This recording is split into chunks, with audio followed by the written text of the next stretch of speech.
하나님의 말씀 시편 94편 12절 우리 같이 읽겠습니다. 시작. 여호와여, 주로부터 징벌을 받으며 주의 법으로 교훈하심을 받는 자가 복이 있나니. 아멘. 하나님, 우리가 주의 말씀 앞에 섭니다. 이 시간에 하늘 문을 여시며 주의 빛을 비춰주셔서 하나님, 우리가 밝은 대로 다니게 하시고 주의 길을 따라서 계속해서 믿음으로 천국길 걸어갈 수 있도록 인도하여 주시옵소서. 성령 이 시간에 운행하여 주시고 주의 사랑으로 함께하여 주시옵소서. 말씀을 전하는 자를 붙들어 주시며 주의 능력으로 충만케 하옵소서. 예수 그리스도의 이름으로 기도합니다. 아멘. 샬롬. 네, 반갑습니다. 오늘은 종려주일입니다. 종려주일이요. 종려주일은 예수님께서 나귀를 타고 예루살렘 성으로 들어가신, 그러니까 예루살렘으로 입성하신 그런 사건을 기념하는 날이죠. 그때 이제 그 사람들이, 무리들이 종려나무 가지를 가지고 흔들면서 이제 예수 그리스도를 환영했어요. 호산나 이렇게 외치면서요. 그래서 종려주일이라고 부르는 거예요.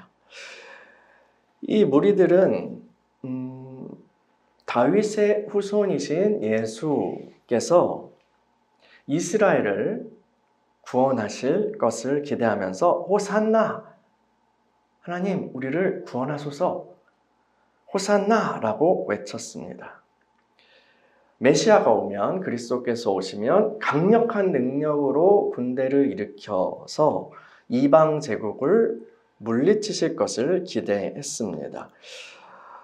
그러나 이후에 벌어진 일은 그러한 기대와는 너무도 달랐죠.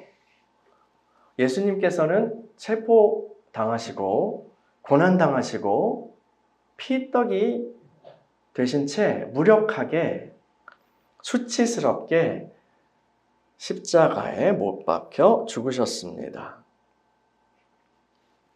그래서 이제 내일부터, 종려주일 후부터 내일부터 한 주간 우리는 이 주간을 고난주간이라고 부르죠. 이 고난주간이 되면요, 많은 그리스도인들이 그리스도의 고난을 묵상하고 또 그 고난에 우리 참여합시다 라고 그렇게 하죠. 그래서 뭐 금식을 하시는 분들도 있고요. 아니면 미디어 금식 많이 하죠. 그래서 뭐 이 미디어들을 좀 줄이자 하고 미디어 금식, 혹은 다른 즐거운 일을 좀 절제하자. 예전에 사순절을 지키던 그런 유럽 기독교의 풍습처럼 즐거운 일을 그렇게 절제하면서 묵상하는 그런 사람들도 있습니다. 뭐 우리나라 에서 이제 요즘은 많이 한번 휩쓸고 지나갔죠, 유행이. 근데 특별 새벽 기도회를 많이 합니다. 우리는 무엇을 하면 좋을까요? 근데요, 그리스도의 고난에 동참한다는 것은 무엇일까요? 그분의 고난에 동참한다는 건 뭘까요? 그리스도께서 당하신 고난의 성격은 뭘까요? 여러 가지가 있겠죠. 그 중에 한 가지 를 우리 한번 생각해 봤으면 좋겠어요. 분명히 주님은요, 자기 죄 때문에 고난을 당하시진 않았어요. 그분은 죄가 없으십니다. 주님께서 이 땅에서 품으셨던 마음, 그리고 보이셨던 언행, 말과 행동은 다 하나님 앞에 의롭습니다. 의롭지 않은 것이 하나도 없습니다. 근데 왜 고난이 있을까요? 왜 의로우신 주님이 고난을 당하실까요? 그것은 이 세상이 의롭지 않기 때문입니다. 이 세상의 권세가 의로우신 하나님을 대적하고 있기 때문입니다. 그래서 이 세상은 의로운 자에게 적대적입니다. 반면에 이 세상 권세는 하나님을 대적하는 편에 서 있는 자들을 좋아합니다. 그들을 팍팍 밀어줍니다. 하나님을 두려워하지 않고 하나님이 미워하시는 일을 서슴지 않고 그렇게 저지르는 이들에게 이 세상 권세는 팍팍 지원을 해줍니다. 그래서 이 땅에서 악인들이 잘 나가는 거예요. 이 땅에서 악인들이 잘 나가는 이유가 바로 이것입니다.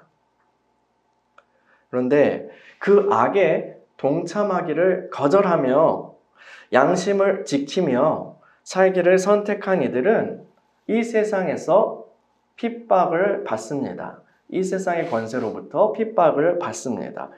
적극적으로 핍박을 받지 않는다 할지라도 그들은 이 세상에서 발붙일 곳이 별로 없습니다. 세상 권세에 눈 밖에 났기 때문이죠. 그들은 악인들이 교만하게 말하면서 막 잘난 척하면서 또 약한 사람들을 잔인하게 억압하며 자기 욕심을 채우는 것을 보고 분노합니다.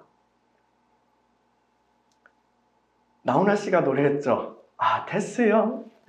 세상이 왜 이래? 왜 이렇게 힘들어? 라고 그렇게 외치는 그런 거예요. 시편에 수록된 상당수의 노래가요, 바로 이러한 정서를 담고 있습니다. 이 양심을 부여잡고 의로운 길로 가려고 하는 이들이 하나님을 향해서 괴로워하면서 탄원하는 그런 내용들이 굉장히 많이 나와요. 시편 94편도요. 오늘 우리가 읽었던 시편 94편도 그러한 내용이에요.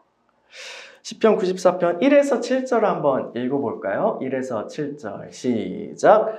여호와여 복수하신 하나님이여 복수하신 하나님이여 빛을 비춰주소서.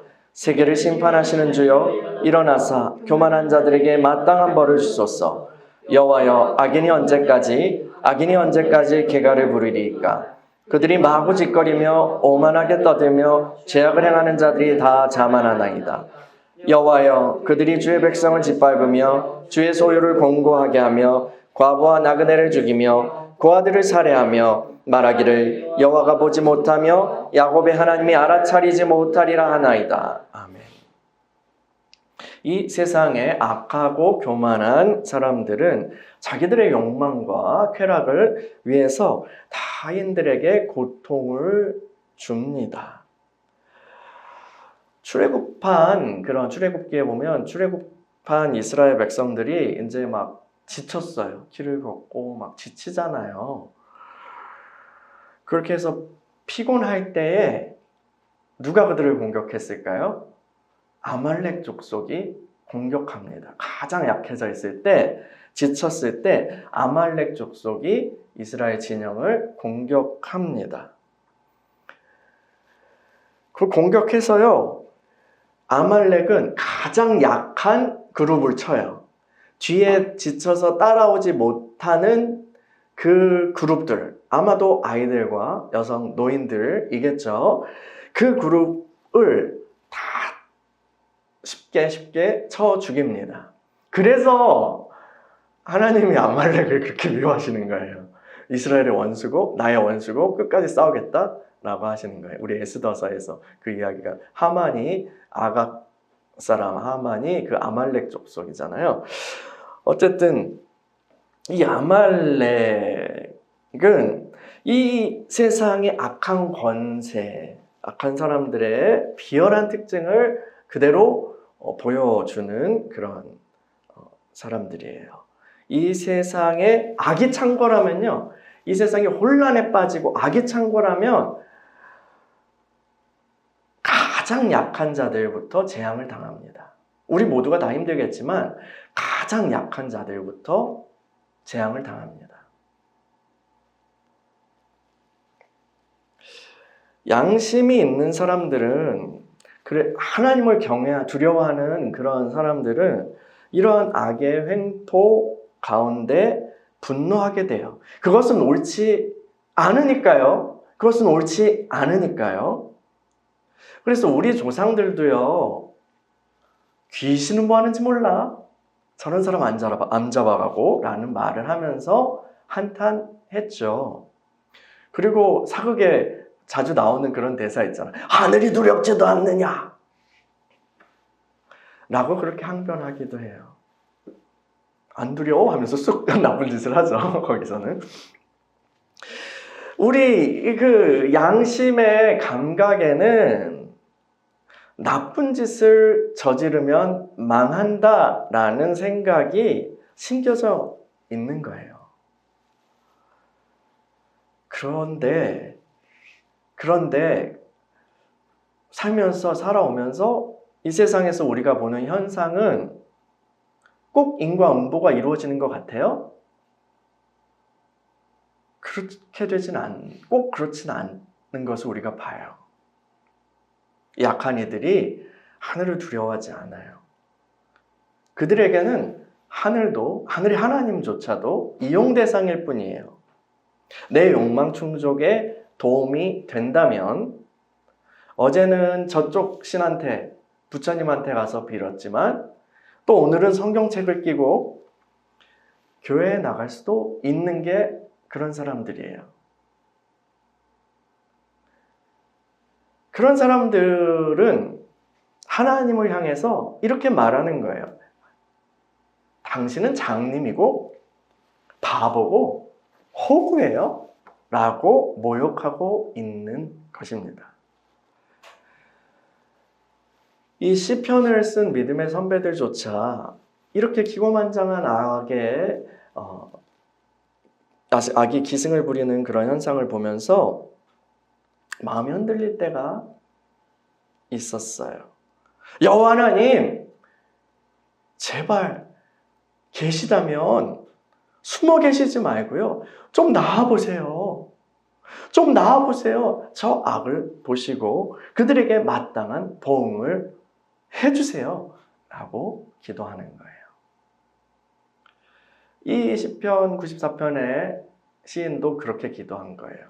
그런데 그렇게 기도하는데 그런 과정에서 그의 마음에 진리를 가르쳐 주십니다. 저는 성령께서 그렇게 하셨다고 믿어요. 그의 마음에 진리가 떠올라요. 어떤 내용인지 읽어보죠. 시편 94편 8에서 11절이에요. 8에서 11절 시작.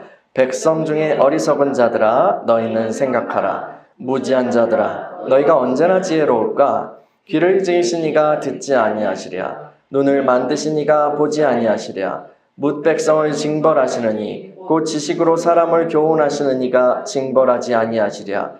여호와께서는 사람의 생각이 허무함을 아시느니라. 아멘.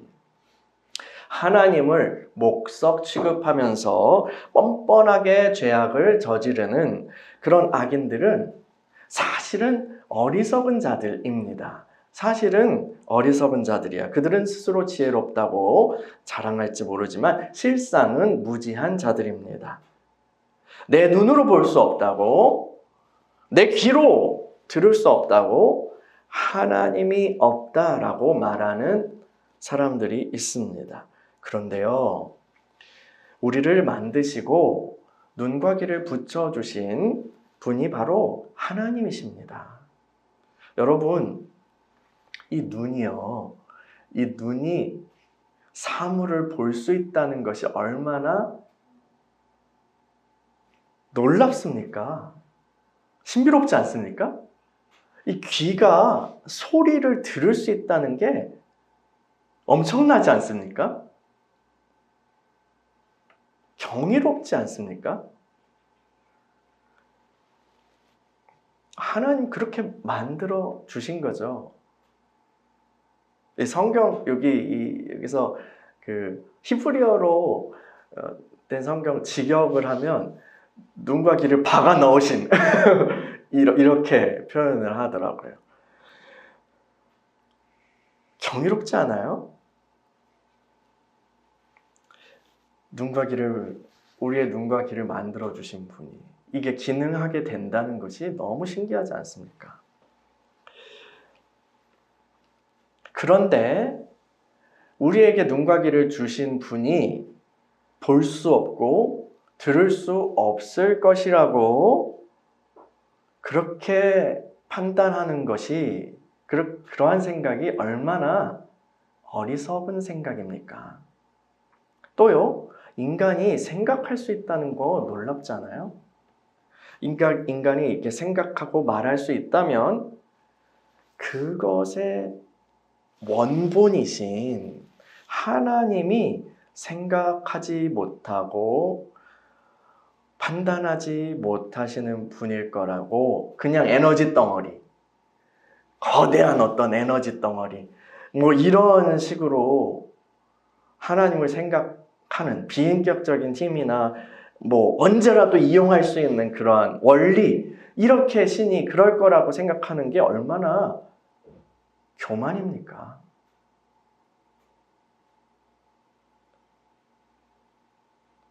우리가요, 사람 사이에서도요, 무엇이 옳고 무엇이 그른지에 대해서는 뭐 차이가 있을 수 있어요. 그렇죠?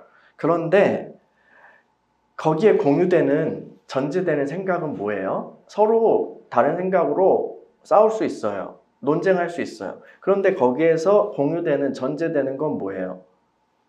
옳고 그른 것이 있다. 옳고 그른 것이 있다라는 개념 자체는 전제하잖아요. 그죠? 뭐 어떤 사람들이 옳고 그른 것이란, 절대적인 진리란 없어 라고 말하는 것도 사실은 그들은 명제를 말하고 있잖아요. 그 개념, 옳고 그른 것이 있다라는 개념 자체는 어디로부터 온 거예요? 진리이시고 공의로운 판단자이신 하나님으로부터 온 것 아닙니까? 이것이 합리적인 거 아닌가요? 사람이 아무리 자기 지성을 뽐내며 하나님이 없다 하여도, 하나님은 전혀 신경 쓰지 않아도 되는 존재이다 라면서 정교한 이론을 내세운다 하여도 그것은 다 바람과 같이 허무한 것입니다. 지푸라기보다도 못한 허접한 것입니다. 참된 지식과 지혜의 근본은 하나님을 경외하는 것이기 때문입니다. 이 악한 자들의 형통과 그들의 교만의 말을 들을 때 시편 기자의 마음이 흔들려요. 그런가? 저들이 옳은가? 하나님을 경외하고 의의 길을 걸어가려고 이렇게 애쓰는 나는 바본가? 왜 나는 사서고생을 하는 거지? 그러나 그런 마음으로, 상한 마음으로 기도할 때에 주님께서 말씀하시는 거예요. 마음에 가르쳐 주시는 거예요. 아니야. 어리석은 자는 바로 하나님을, 여호와 하나님을 경외하지 않는 그들이다 라는 사실을 가르치시는 거예요. 왜요? 왜 그들이 어리석은 자예요?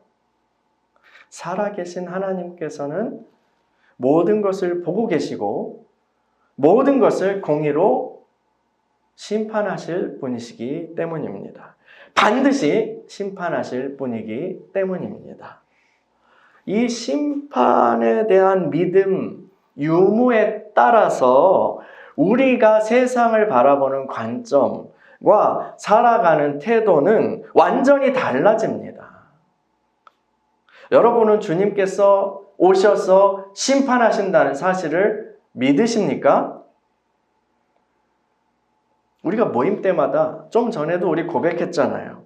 저리로서, 그 보좌로부터, 하늘 보좌로부터 산자와 죽은 자를 심판하러 오시리라 우리 고백하잖아요.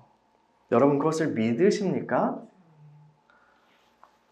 이 심판을 염두에 둘 때에 하나님께서 악인들을 지금 그대로 두시는 것이 얼마나 두려운 일인지 깨닫게 됩니다. 악한 자들이 계속 악한 채로 남아있게 두시는 거예요. 하나님이 그들을 버리신 거예요. 얼마나 두려운 일입니까? 제가요, 아마 여러분들도 그 세대일 텐데, 이 학교 다닐 때는 학교에서 체벌이 많았어요. 체벌이 많았어요.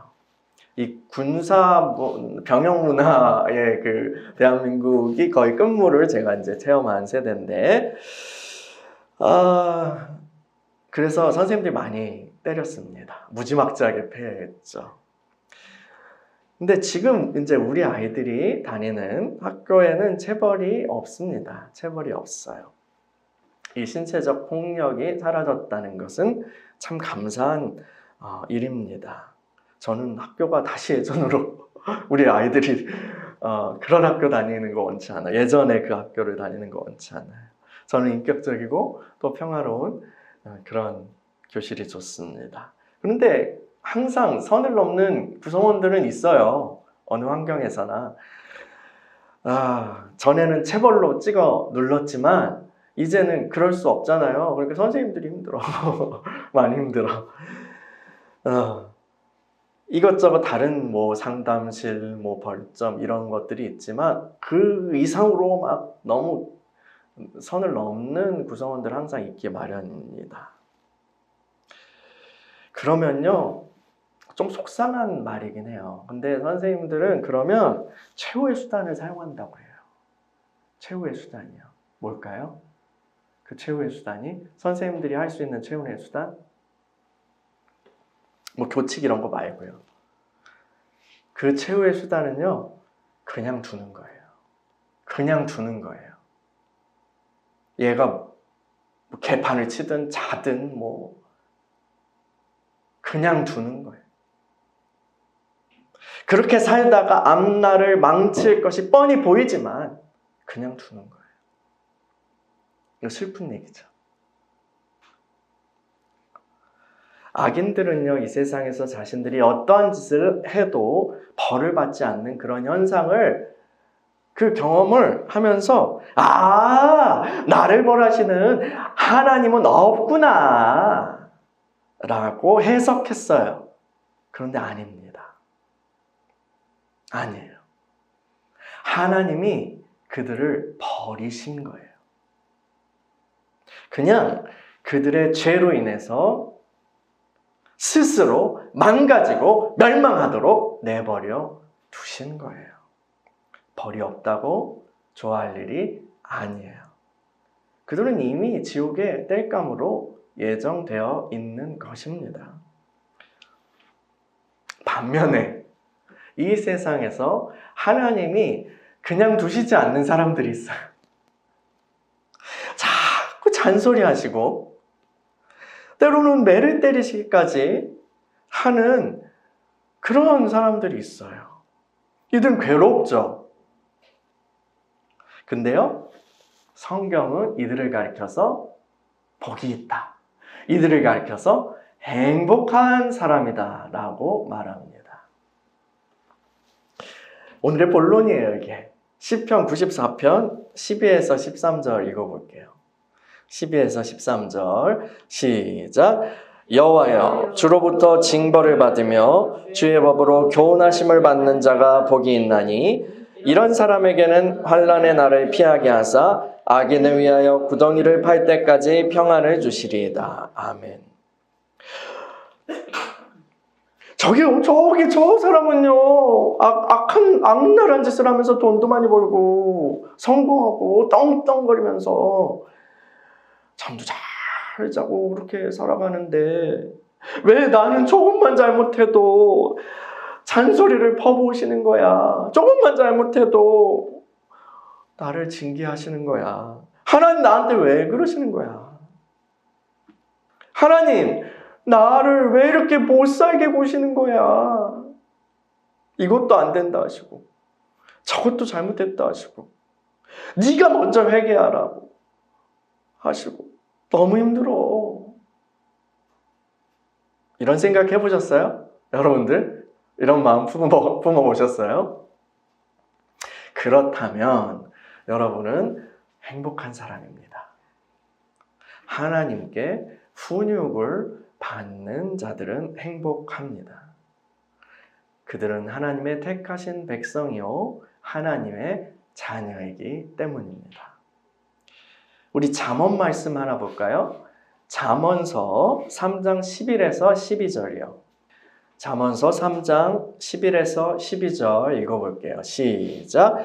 내 아들아, 여호와의 징계를 경히 여기지 말라. 그 꾸지람을 싫어하지 말라. 대저 여호와께서 그 사랑하시는 자를 징계하시기를 마치 아비가 그 기뻐하는 아들을 징계함 같이 하시느니라. 아멘. 여러분, 그냥 하고 싶은 대로 살게 두는 것이 사랑이라고 착각하는 이들이 있습니다. 이러한 사람들은 하나님도 나에게 듣기 좋은 소리만 해주시기를 원합니다. 오구오구 그랬어요. 힘들었어요. 이런 것만 사랑이라고 생각합니다. 당연히 하나님은 우리 마음 아시는 분이에요. 그리고 위로하시는 분이에요. 공감해 주시는 분이에요. 격려해 주시는 분이에요. 토닥토닥 해주시는 분이에요. 그러나 그런 것만 사랑이라고 생각하면 전혀 성장하지 못합니다. 우리가 어느 정도 성장하면 더 넓은 주님의 음성을 들을 수 있어야 합니다. 잔소리하시고 따끔하게 책망하시는 주님을 받아들일 수 있어야 합니다. 위로하고 격려하는 주님의 음성뿐 아니라 따끔하게 책망하시고 또 때로는 혼내시는 그런 음성도 주님의 사랑의 음성입니다. 그 음성을 들어야 우리가 계속해서 자라고 성숙할 수 있습니다. 여러분은 주님의 위로뿐 아니라 주님의 책망도 들을 준비가 되셨나요?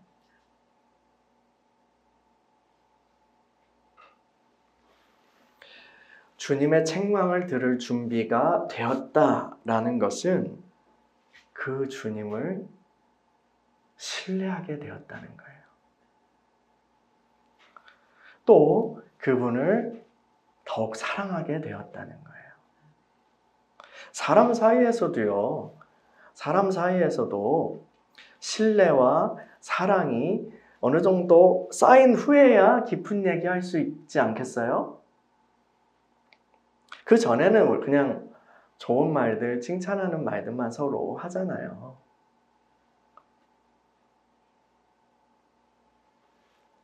근데 맨날 그 좋은 말들만 그렇게 인사치레로 주고받는 그런 관계는 깊은 관계라고 할 수 없지 않겠어요? 하나님과도 마찬가지예요. 하나님과도 마찬가지예요. 이 우리가 읽었던 잠언 말씀을 히브리서 기자가 부연 설명하고 해설하고 있어요. 이 히브리서 12장으로 한번 가볼게요. 히브리서 12장 7절에서 11절. 히브리서 12장 7절에서 11절 같이 읽겠습니다. 시작. 너희가 참음은 징계를 받기 위함이라. 하나님이 아들과 같이 너희를 대우하시나니 어찌 아버지가 징계하지 않는 아들이 있으리요. 징계는 다 받는 것이거늘 너에게 없으면 사생자요 친아들이 아니니라. 또 우리 육신의 아버지가 우리를 징계하여도 공경하였거든. 하물며 모든 영의 아버지께 더욱 복종하며 살려 하지 않겠느냐. 그들은 잠시 자기의 뜻대로 우리를 징계하였거니와 오직 하나님은 우리의 유익을 위하여 그의 거룩하심에 참여하게 하시느니라. 무릇 징계가 당시에는 즐거워 보이지 않고 슬퍼 보이나 후에 그로 말미암아 연단받은 자들은 의와 평강의 열매를 맺느니라. 아멘. 육신의 부모들도 사랑하는 마음으로 아이를 징계하고 훈육하죠. 그러나 인간 부모는 완벽하지 않아서 그 훈육의 기준이 잘못될 때도 있습니다. 또 온전한 사랑으로가 아니라 걔네 욕심이나 감정이나 불안으로 그렇게 할 때도 있어요. 그러나 하나님 아버지는 완전하신 부모죠. 부모의 원형이시죠. 그분의 훈육은 틀림없는 기준으로부터 나온 것입니다. 또한 완전한 사랑으로 이루어진 것이죠. 그 사랑의 훈계는 우리의 유익을 위한 것입니다. 우리의 유익을 위한 그분의 뜻은 무엇이죠? 하나님의 거룩하심에 참여하게 하시는 거예요. 그분의 하나님의 자녀라는 신분에 합당하게 우리를 변화시키시고 장차 올 하나님의 나라, 하나님의 왕국에 합당한 자로 만드시기 위함입니다. 그래서 하나님은요, 이 세상에서 우리의 죄를 지적하시고 때로는 우리의 길을 막으시고 우리를 야단치시고 눈물이 쏙 빠질 만큼 벌을 주시기도 하는 거예요. 그런 순간이 오면 괴롭죠. 야속한 마음이 듭니다. 그러나 그 훈육을 통해서 우리는 스스로의 죄로 멸망하지 않고 깨끗한 마음으로 서게 되는 것입니다. 주님의 영광의 빛을 드러낼 수 있는 아름다운 모습으로 완성되는 것입니다. 이것은 은혜고요. 이것은 사랑입니다. 주님의 훈육을 받는 자들은 이 땅에서 주님의 의로운 빛을 드러내는 존재로 서게 될 것입니다. 또한 장차 올 심판의 날에 두려움이 아니라 평강을 누리게 될 것입니다. 그러므로 주님의 훈육을 받는 자들은 행복합니다. 할렐루야. 여러분, 이번 우리가 고난주간을 보내게 되잖아요. 특별히 이 기간에 우리를 훈육하시는 주님을 만나시기를 축복합니다. 만약에 우리가요, 정말 열심히 금식하고 철야하고 해도 이 주님을 만나지 못하면 유익이 별로 없을 거예요.